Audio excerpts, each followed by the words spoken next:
से भक्तों चरण में सादर प्रणाम है। ओम नमो भगवते वासुदेवाय। ओम नमो भगवते वासुदेवाय। ओम नमो भगवते वासुदेवाय। ओम अज्ञानतिमिरन्धस्य ज्ञानाञ्जनशलाकया चक्षुर्मृतं येन तस्मै श्रीगुरुवे नमः। नमः ओं विष्णुपादाय कृष्णप्रेष्ठाय भूतले श्रीमते भक्तिवेदांत स्वामिनिति नामिने नमस्ते सारस्वते देवे गौरवाणी प्रचारिणे निर्विशेषशून्यवादी पाश्चात्यदेशतारिणे वाञ्छाकल्पतरुभ्यश्च कृपा सिन्धुभ्य एव च पतितानां पावनेभ्यो वैष्णवेभ्यो नमो नमः। नमो महावदान्याय कृष्णप्रेमप्रदायते कृष्णाय कृष्णचैतन्य नाम्ने गौरत्विषे नमः। नित्यानन्दम् अहं नौमि सर्वानन्दकरं परम् हरिनामप्रदं देवम् अवधूतशिरोमणि सङ्कर्षणकारणतो यशायि गर्भोदशायि च शिरोदिशायि शेषस्य यस्यां सकलासनित्या नन्दाख्य राम शरणं ममास्तु। जय श्री कृष्ण चैतन्य प्रभु नित्यानंद श्री अद्वैत गदाधर श्रीवासादि गौर भक्त वृंद। हरे कृष्णा कृष्ण कृष्णा हरे हरे हरे राम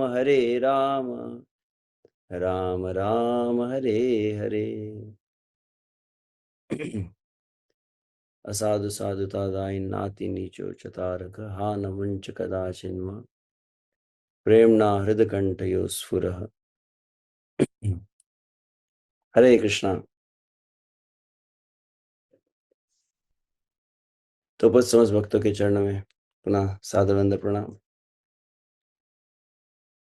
श्री बलराम पूर्णिमा के उपलक्ष्य में आने वाले 7 दिवस हम भगवान बलराम जी की महिमा को श्रवण करने का प्रयास करेंगे।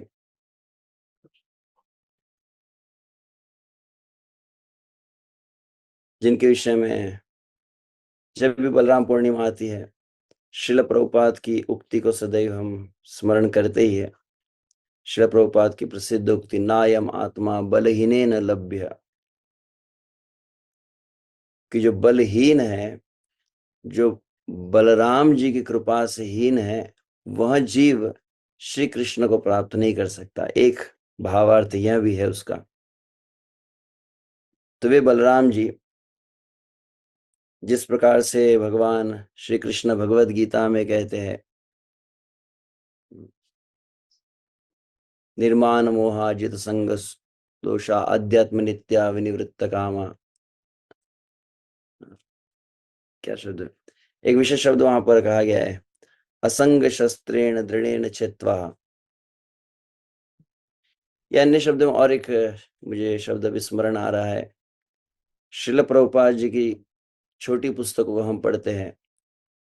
उन पुस्तकों में से एक विशेष ग्रंथ है, ग्रंथ का नाम ही ज्ञान की तलवार। शब्द आप समझते हैं ना, ज्ञान की तलवार। तो भगवान श्री कृष्ण जो आध्यात्मिक ज्ञान को भगवद गीता में प्रदान किए, या भगवान श्री कृष्ण का ही स्वरूप वह ज्ञान है। तो भगवान श्री कृष्ण उस ज्ञान को प्रदान करते हैं जिसको शस्त्र कहा गया है, जिसको तलवार भी कह रहे हैं। उस ज्ञान की तलवार के द्वारा अविद्या का, अज्ञान का नाश होना चाहिए। परंतु अब वर्तमान में बहुत कम लोग इस बात को समझते होंगे। तलवार किसको कहते हैं?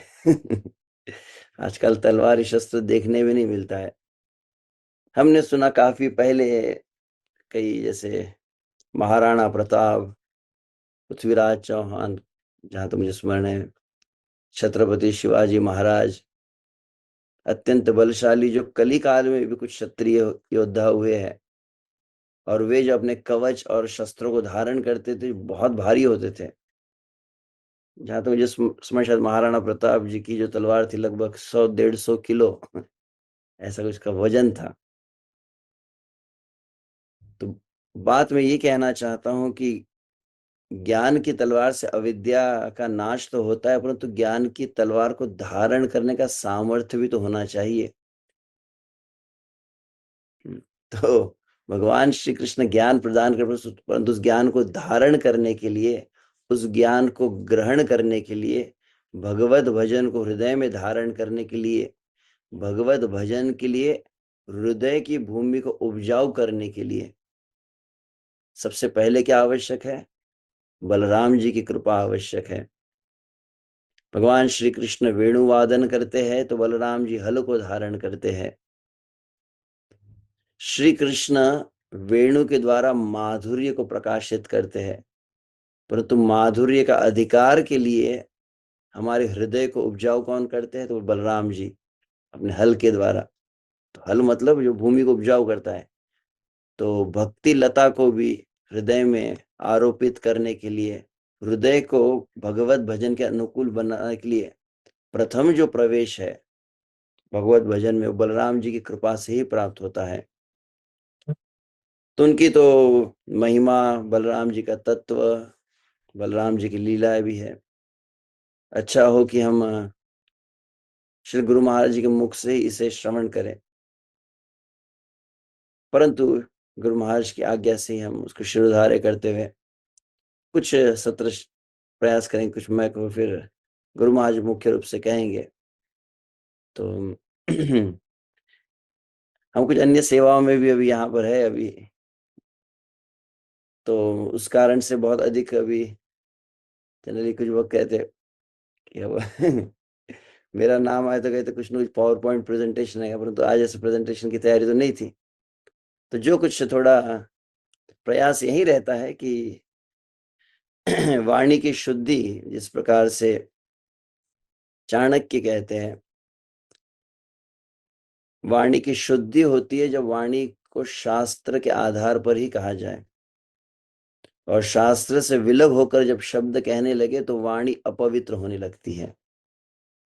तो अतएव प्रयास यही है कि कुछ जो कहो वहीं से कहो, और साथ में उसे प्रस्तुत करते हुए, मतलब उन शब्दों को जो हम पढ़ रहे हैं, जो उच्चारित कर रहे हैं, उन्हें अगर शब्दों को सब देख भी सके तो चित्त और अधिक उन में केंद्रित हो सकता है। यही विचार करके आइए हम इस बलराम जी की कथा को श्रवण करेंगे। तो बलराम जी कथा वैसे भागवत में भी वर्णित है। श्रील भक्तिदान सरस्वती महाराज के शब्दों में पढ़ रहा था, कहा भक्तिदान सरस्वती महाराज कहते कई पुराणों में बलराम जी की कथा को वर्णित किया गया है, और प्रमुख रूप से गर्ग संहिता में भी उसका वर्णन आता है। विशेष रूप से एक खंड है गर्ग संहिता में, बलभद्र खंड। उसमें वर्णित किया गया है कि जब विश्व से बलराम जी, एक लीला है, उस लीला का प्रसंग अभी उल्लेखित न करते हो, इस लीला में विशेष रूप से बलराम जी अपने हल के द्वारा संपूर्ण हस्तिनापुर को उखाड़ दिए थे। तो हस्तिनापुर टेढ़ा हो गया था। तो ऐसा बल सामर्थ्य देखा, हालांकि बलराम जी के विषय में जानते थे, परंतु कौरव आदि जब थोड़े मोह में पड़ गए और उन्होंने उनकी महिमा को नहीं समझाया, उनको चुनौती दी, तो उन्होंने एक क्षण में उसे उखाड़ दिया। तब वहां पर उन कौरवों के प्रमुख दुर्योधन, जिनको साधारण तौर पर हम सदैव एक दुष्ट, एक असुर के रूप में, पांडवों के विद्वेषी के रूप में ही देखते हैं, वे वहां पर जिज्ञासा किए हैं उन दुर्योधन के जो गुरु, ऐसा हालांकि दुर्योधन के प्रथम गुरु तो बलराम जी है, परंतु विशेष रूप से वर्णित आता है कि प्राग विपाक नामक जो गुरु है, उनसे जिज्ञासा की थी कि बलराम जी की तत्व को तो बतलाइए, कैसे इनका अवतार हुआ है, कैसे इनकी महिमा है। तो उस महिमा के अंतर्गत विशेष रूप से प्राग विपाक मुनि दुर्योधन के सम्मुख जो बलराम जी की स्तुति की है, तो मैं विचार किया स्तुति से ही हम प्रारंभ करें, उस वंदना के द्वारा हम प्रारंभ करेंगे। तो इसे कहा गया बलभद्र स्तवराज। साधारण तौर पर शब्द पढ़ने नहीं मिलता है ना, दुर्योधन उवाच। इसलिए दुर्योधन के चरणों में भी अधिक अपराध नहीं करना चाहिए, वे भी भगवान के भक्त है। लीला के लिए उन्होंने कुछ विशेष भूमिका निभाई, परंतु तो कई बार हम बहुत अधिक खुलकर निंदा करने लगते हैं, परंतु भागवत में, शास्त्र में उनका उल्लेख है, भगवान के लीला के विशेष उपकरण है। आइए तुम दुर्योधन के शब्दों में ही, स्तोत्रम श्री बलदेवस्य प्राक विपाक महामुने वद माम कृपया साक्षात सर्व सिद्धि प्रदायकम। हे प्राग विपाक, हे महामुनि, कृपया बलदेव जी की प्रार्थना मुझे बताइए। कैसी प्रार्थना है? सर्व सिद्धि प्रदायकम, जो समस्त प्रकार की सिद्धियों को प्रदान करने वाली विशेष बलदेव जी की प्रार्थना है। तो दुर्योधन जी सिद्धि प्राप्त करना चाहते, उन्होंने कहा कि स्तुति बताइए। तो बलदेव जी की स्तुति को प्राग विपाक मुनि कहते। श्री प्राग विपाक उवाच स्तवराजं तु रामस्य वेदव्यासकृतं शुभं सर्वसिद्धिप्रदं राजन् शृणु कैवल्यदं नृणाम्। तो रामस्य, बलरामस्य स्तवराजम, कौन सी स्तुति को मैं बतला रहा हूं? वेद व्यास कृतम शुभम। यहाँ पर प्राग विपाक मुनि कह रहे हैं वेद व्यास जी ने बलराम जी की वंदना की है, जो समस्त सिद्धि को प्रदान करने वाली है, और कैवल्यदम नृणाम, और कैवल्यदम, जो कैवल्य को प्रदान करने वाली है, अर्थात मुक्ति मोक्ष को भी प्रदान करती है, इस जगत की सिद्धियों को और भगवत धाम को भी जो प्रदान करे, वैसे स्तुति को। आइए स्तुति को आप साथ साथ में उच्चारण भी कर सकते हैं मेरे साथ। देवादिदेव भगवान कामपाल नमोस्तुते, नमो अनंताय शेषाय साक्षात रामाय ते नमः। तो एक एक शब्द के, इसके प्रत्येक शब्द में व्याख्या हम नहीं करेंगे। जो कामपाल है, जो अनंत है, जो शेष है, और जिन्हें राम कहा जाता है, उन भगवान को हम नमस्कार करते हैं। धराधराय पूर्णाय स्वधाम्ने क्षीरपाणये सहस्त्र शीर्षे नित्यम नमः संकर्षणायते। तो धराधराय, धरणी को जो धारण करते हैं, स्वधाम्ने है, क्षीरपाणये और पाणे, हाथों में जो हल को धारण किए, स्वधाम्ने क्षीरपाणये, सहस्त्र शीर्षे नित्यम, और सहस्त्र फणों से युक्त है। उनके कई स्वरूप है, मैं अभी देख रहा था कितने स्वरूप है, शेष के कई स्वरूप है, सहस्त्र फण वाले भी होते हैं, और भिन्न भिन्न रूप में भिन्न भिन्न स्थानों पर वे शेष के रूप में जो वास करते हैं। तो ठीक है, मैं अभी कह देता हूँ विशुभ से। गर्ग संहिता में ही जब बलराम जी श्री कृष्ण, समस्त ब्रह्मादि देवों ने माता पृथ्वी को लेकर प्रार्थना की है, हे भगवान आप कृपया भूतल पर अवतरित होइए, और तब श्री कृष्ण बलराम जी को कहे हैं कि दाऊ जी आपको भी चलना होगा। तो बलराम जी जब तैयार हुए हैं इस भूतल पर अवतरित होने के लिए, तो कहा जाता है भगवान के कई भिन्न भिन्न रूप देखते देखते शेष स्वरूप में वैकुंठ आदि से वहां पर गोलोक वृंदावन बलराम जी के सम्मुख प्रकट होने लगे हैं। तो ठीक है, उनको मैं अभी कह ही देता हूँ, वो यहाँ पर अभी मैं प्रेजेंट नहीं कर पाया, क्षमा चाहता हूँ। तो कहा जाता है वहां पे सबसे पहले कहा जाता है अत्र तत्र श्री बलभद्र सभायाम, बलभद्र की सभा है, कहाँ पर? गोकुल वृंदावन में। सर्वेशाम पश्यताम, सब देखने लगे, क्या हुआ? रमा वैकुंठात समागत, रमा को लेकर वैकुंठ से पधारे। कौन पधारे हैं? पाणिनि, पाणि निपत निपतंजला अंजलादि भी मुनि भी स्तूयमान, जो विशेष रूप से पाणिनि पतंजलि आदि भी मुनि भी। कौन पधारे? तो पहला शब्द क्या है? रमा वैकुंठात समागत, वैकुंठ से लक्ष्मी जी के साथ जो आए हैं। पाणिनि पतंजलि आदि मुनि भी, पाणिनि पतंजलि आदि मुनियों से जो घिरे हुए थे, तो अकेले नहीं आए, अपने पूरे पार्षदों को लेकर आए। तो बलभद्र जी वहां बैठे हैं आसन पर गोलोक वृंदावन में, और वहां पर पाणिनि पातंजलि ऋषि मुनियों के साथ में पाणिनि पातंजलि आदि भी मुनि भी स्तूयमान। कौन आए? सहस्त्र फण मौली विराजमान, जो इनके सहस्त्र फण है, सहस्त्र फण कैसे है? सहस्त्र फण मौली विराजमान, सहस्त्र फणों पर जो मणि विराज, बहुत सुंदर मुकुट आदि विराजमान है। समस्त आप कल्पना कर सकते हैं, सहस्त्र फण है और प्रत्येक फणों के ऊपर मुकुट विराजमान है। ऐसे सहस्त्र फण मौली विराजमान, सिद्ध चारण चामर संसेव्यमान। तो पहली बात है कि पाणिनि पातंजलि आदि मुनि उनकी स्तुति कर रहे हैं और सिद्ध चारण आदि चामर डुला रहे हैं। ये सहस्त्र फण वाले शेष जो लक्ष्मी जी के साथ वहां पधारे हैं। शेषस्तम अनंतम संकर्षणम सुत्वा तद विग्रहे संलीनो भूत। तो ऐसे शेष जी वहां पर पधारे, सहस्त्र फण वाले। कहां से पधारे? तो कहाँ हरे का एड्रेस पता करना चाहिए, कौन कहाँ कहाँ से आ रहे हैं। तो पहले कहा सहस्त्र फण वाले वैकुंठ से पधारे हैं रमा जी के साथ। पातंजलि पाणिनि मुनि की स्तुति हो रही है, सिद्ध चारण उनको चामर डुला रहे, और देखते ही देखते वे बलराम जी के दिव्य विग्रह में प्रवेश कर गए हैं। तद विग्रहे संलीनो भूत, उन विग्रह में वे प्रवेश कर गए।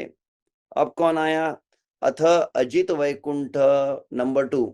नंबर पहला था वैकुंठ से आए थे जो रमा के लक्ष्मी के साथ में। अब दूसरे कहते अथ अजित वैकुंठ समागतो अजय कपाद आदि पाद ही बुधन्य बहु रूप महद आदि भी।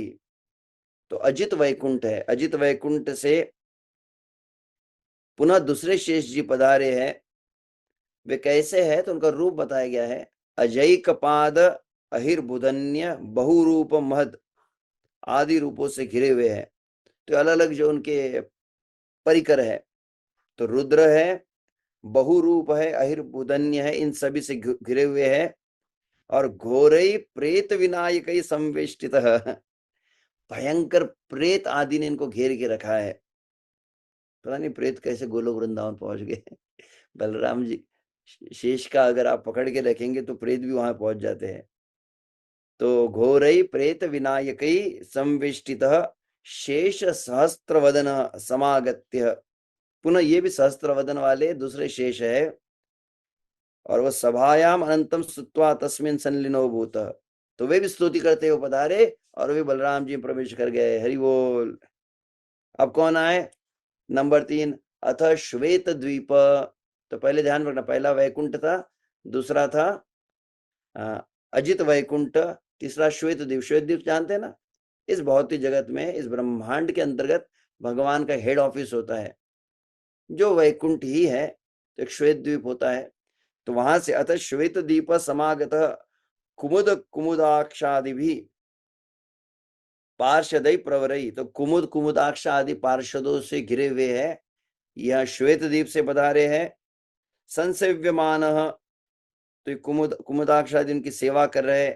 सहस ये पूर्ण, ये भी सहस्त्र फण मौली विराजमान सीता चलाभो नीलांबरो नील कुंतलाभो।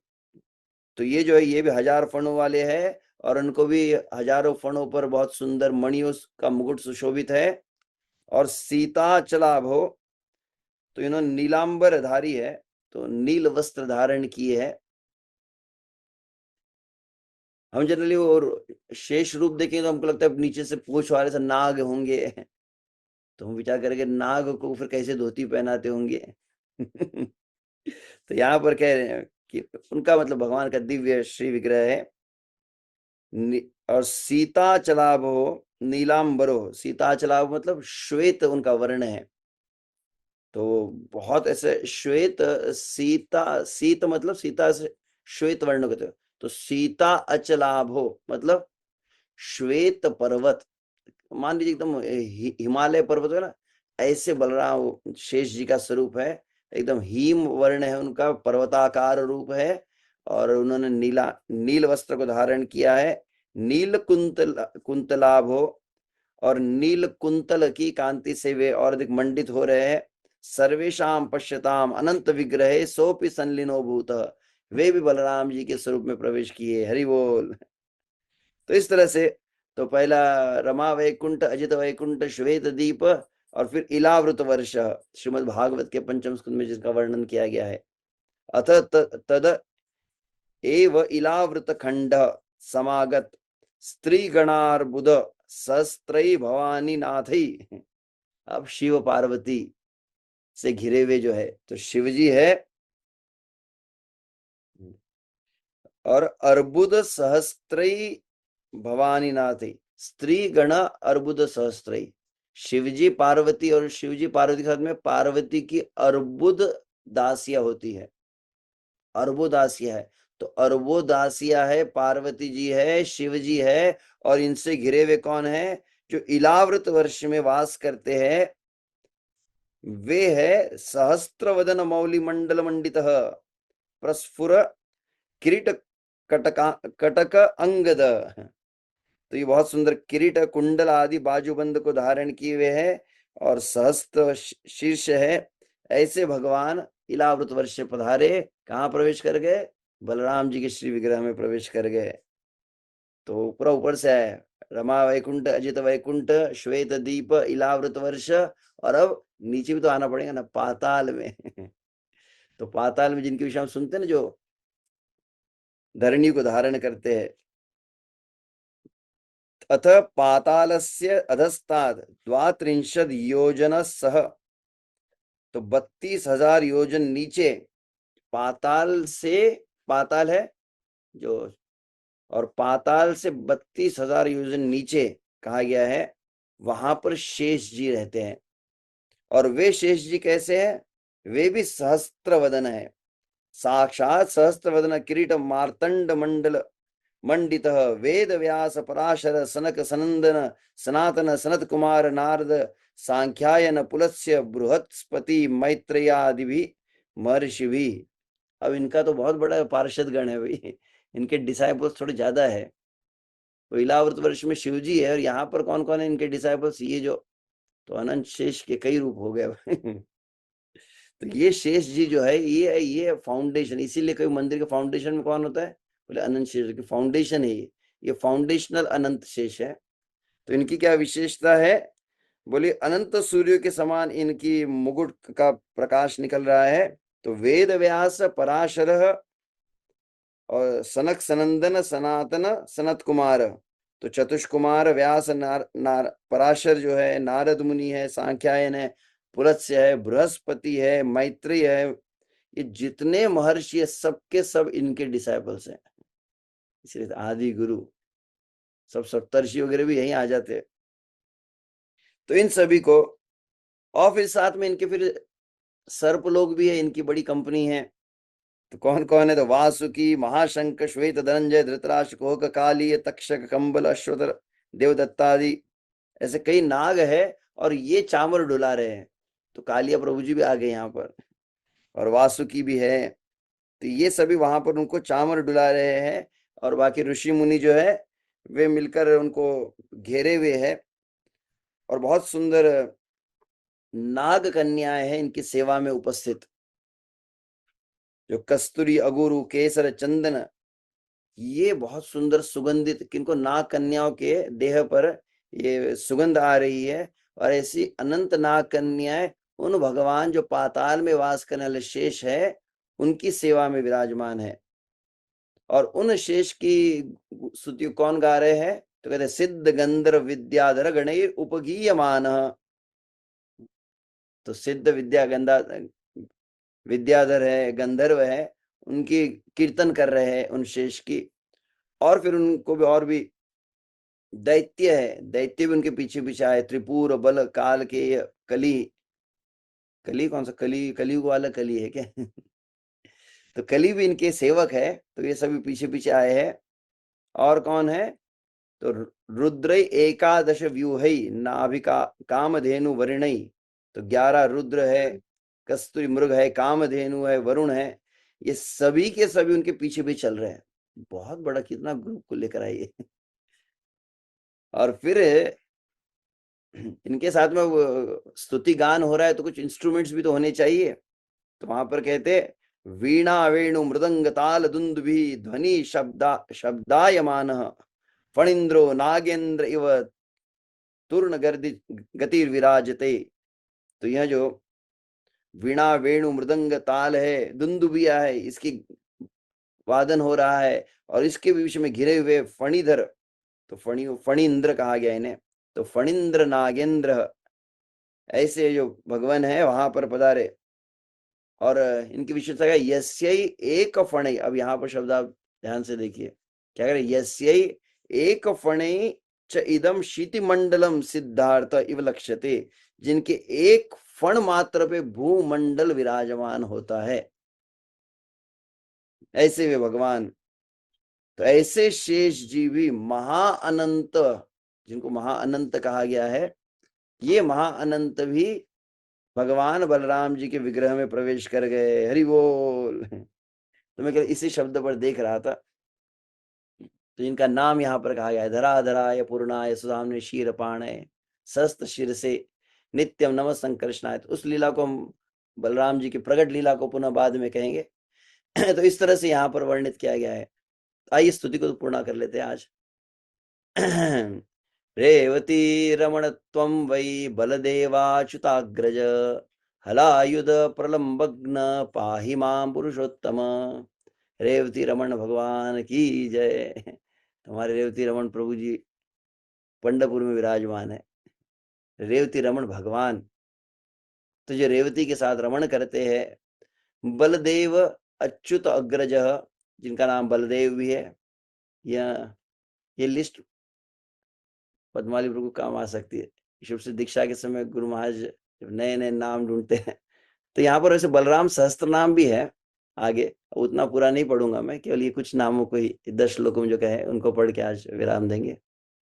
तो रेवती रमण त्वं वै बलदेवाच्युताग्रज हलायुध, जो हल आयुध को धारण करने वाले, प्रलंबग्न प्रलंबासुर का वध करने वाले उन बलराम जी को नमस्कार करते हैं। बलाय बलभद्राय तालंकाय नमो नमः, नीलांबराय गौराय, गौर हरि बोल। बलराम जी का नाम ऐसे गौर भी है। रोहिणेयाय नमो नमः। तो बलभद्र है, और ताल वृक्ष को उन्होंने तोड़ दिया था, तो ताल वृक्ष के ऊपर बलराम जी के चिन्ह अंकित हो गए। तो इसलिए ताल अंकाय, नीलांबर, नील वस्त्र को धारण करते श्री कृष्ण पीतांबर को, और बलदेव जी नील वस्त्र को धारण करते हैं, और गौर वर्ण से शोभित है। तो कुंती के पुत्र कौंतेय होते हैं, वैसे रोहिणी नंदन है तो रोहिणेय, रोहिणेय, तो रोहिणेयाय शब्द हो गया। तो रोहिणेय को नमस्कार है। धेनुकारी मुष्टिकारी कूटारी बलवलांतक, रुक्म्यारी कूपकर्णारी कुंभांडारी स्वमेव ही। तो धेनुकासुर का के जो शत्रु है मुष्टिक, चाणूर मुष्टिक, तो चाणूर को श्री कृष्ण संहार किए, और मुष्टिक का संहार बलदेव जी किए है। कूट नाम के भी शत्रु है, तो कूटारी बलवल असुर है, बलवल असुर का भी अंत उन्होंने किया, और रुक्मी को भी आगे चलकर वे संहार किए है। कूपकर्ण, कुंभांड, इन समस्त शत्रु का संहार करने वाले बलराम जी को नमस्कार करते हैं। एक एक एक्चुअली स्तुतियों में भी लीला है, परंतु लीला केवल स्तुति को आज हम उच्चारण कर लेते हैं। देखते हैं इन श्लोकों का आगे विस्तार होके हम कुछ तो एक शब्द के तो कुछ मैंने चर्चा की। कालिंदी भेदनोसि त्वं हस्तिनापुर कर्षक, द्विदारीर्यादवेन्द्रो व्रजमंडल मंडन। तो जो कालिंदी का भेदन किए है, आप राम घाट पर जाते, जहां पर बलराम जी ने क्या किया, यमुना मैया को खींच लिया, जहां पर एकदम यमुना मैया विस्तीर्ण हो गई है। तो कालिंदी भेदनोसी हस्तिनापुर कर्षक, और अपने हल से जिन्होंने हस्तिनापुर को पूरा जमीन सहित उखाड़ दिया था। द्विदारी, द्विविध अरि, तो द्विविध असुर को जिन्होंने शत्रु है, और यादवेंद्र, तो वैसे तो यादवेंद्र है, परंतु ब्रजमंडल मंडन, ध्यान रखना चाहिए, वास्तविक ब्रजवासी बलराम जी है। श्री कृष्ण का जन्म जो है मथुरा में हुआ है, बलराम जी का नहीं। बलराम तो गोकुल में ही हुए, ब्रज के बाहर वो प्रकट नहीं है। ये तो क्या कहते हैं, इम्पोर्ट किए हुए हैं। मथुरा से आए, फिर उनको वसुदेव जी लेकर आए थे। बलदाव जी तो एकदम पक्के ब्रजवासी है, वो ब्रज में ही उनका जन्म। आप जानते हो, कई बार सुनते हो ब्रजवासी कौन है, तो कई अलग अलग प्रकार के ब्रज, एक ब्रजवासी का एक जो परिभाषा होती है, जो ब्रज में जिनका जन्म होता है। तो उस दृष्टि से देखा जाए तो बलदाव जी महाराज तो ब्रज में ही प्रकट हुए। और वैसे मेन राजा इसलिए दाऊ जी महाराज कहते हैं, दाऊ जी, ब्रज के राजा, दाऊ जी राजा ऐसे कहते हैं। ब्रज के राजा कहा जाता है, सबसे बड़े विग्रह भी जो है दाऊ जी के ही है संपूर्ण ब्रजमंडल में। तो अपना बड़प्पन वो दिखाते हैं, हालांकि चलती नहीं लीला में उतनी, फिर भी बड़े है। कंस भ्रातु प्रहंतांसी तीर्थ यात्रा कर प्रभु, दुर्योधन गुरु साक्षात पाहि पाहि प्रभो प्रभोतः। तो कंस भ्रातुर प्रहंतांसी, तो कंस का संहार किया था किन्होंने? श्री कृष्ण ने किया। फिर कंस के जो भाई लोग आ गए थे, तो उनको बलराम जी ने हैंडल कर लिया था। और फिर जब पता चला कि महाभारत के युद्ध होने वाला है, तो मैं युद्ध नहीं करूंगा तो कहाँ जाऊंगा, मैं तीर्थ यात्रा करने जाऊंगा। तो बलदेव जी तीर्थ यात्रा करने गए थे संकल्प लेकर। हमने सुना, मैं कथा सुन रहा था, रेवती मैया को साथ में लेकर गए थे। तो माता रेवती के साथ मिलकर वो सभी तीर्थ यात्रा, जिसमें हम अभी हाल ही में कुछ समय पहले नैमिषारण्य गए थे, जहां पर बलदेव जी ने एनकाउंटर किया था एकदम व्यासपीठ के ऊपर ही रोमहर्षण का। तो वो तीर्थ यात्रा के अंतर्गत ही वो एक लीला आती है। तो तीर्थ यात्रा करने वाले प्रभु जी है। और शिष्य के रूप में किसको स्वीकार करते हैं? जिनको सब रिजेक्ट कर देंगे, जिसको कोई एक्सेप्ट नहीं करता, उनको तो बलराम जी एक्सेप्ट कर लेते हैं। ये बलराम जी का वास्ते करुणा का एक विशेष रूप है। लेकिन प्रभु जी, परंतु उन्होंने डिवोटी नहीं बनाया अपने डिसाइपल को, कुछ भक्ति रूप ट्रेनिंग तो भी देनी चाहिए थी। उनके अलग भाव है। परंतु दुर्योधन के गुरु के रूप में उन्होंने संबोधन किया जाता है। जय जयाच्युत, जय जयाच्युत देव परात्पर, स्वयं अनंतादिगनंत गत श्रुत, सुरम मुनीन्द्र फणीन्द्र चरायते, मूसलिने बलिने हलिने नमः। हे अच्युदेव, हे परम से भी परम प्रभु, आपकी जय हो, आपकी जय हो। आपके यश का श्रवण स्वयं अनंत दिशा और दिगंतों तक होता है। देवताओं मुनियों के श्रेष्ठ जन और सरपराज और आपकी सेवा की जाती है।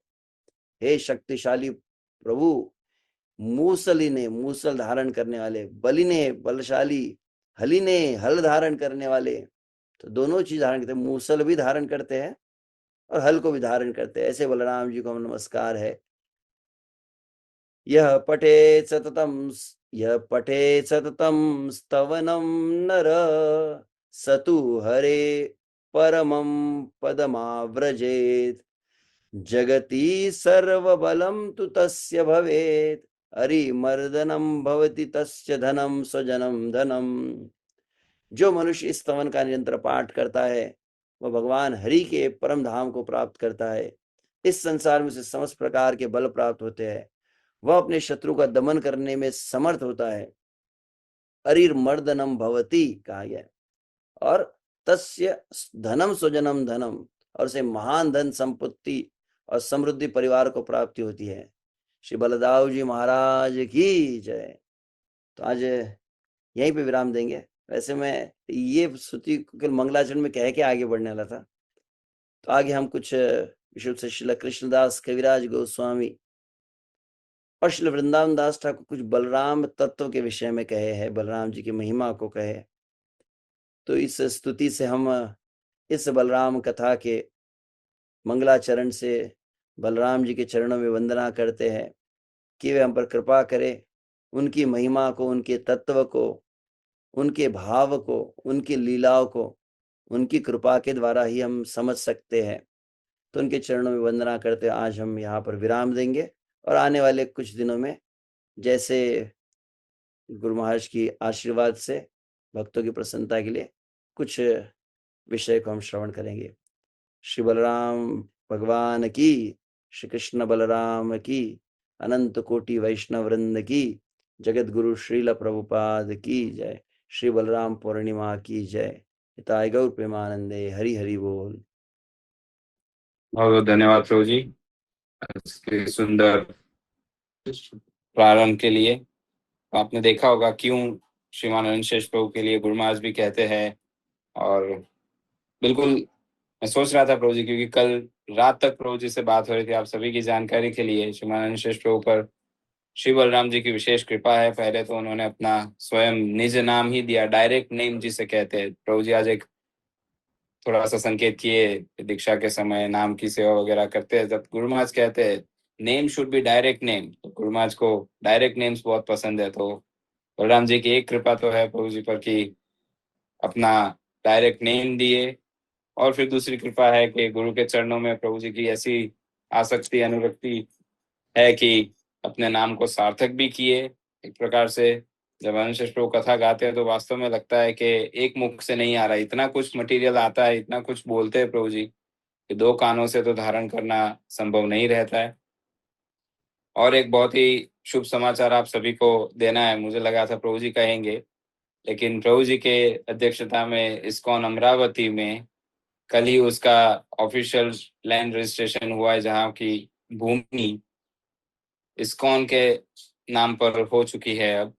और उसमें टेम्पल कंस्ट्रक्शन बहुत ही शीघ्र प्रारंभ होगा। और उससे पूर्व जो एक महत्वपूर्ण अंग होता है हर एक मंदिर के कंस्ट्रक्शन के पहले, वो है श्री अनंत शेष स्थापना। तो वो एक अपने आप में बड़ी कृपा है बलराम जी की प्रभु जी के ऊपर। और उस स्थापना को पूर्ण करने स्वयं शेष के अवतार या शेष का स्वरूप या शेष के एक्सपेंशन हमारे जो गुरुजन है, उन्हें जो हम कहते हैं या मानते हैं, तो स्वयं गुरु महाराज अपने कर कमलों से अनंत शेष प्रभु के प्रोजेक्ट के लिए अनंत शेष की स्थापना बलराम पूर्णिमा के कुछ ही दिनों पहले करेंगे।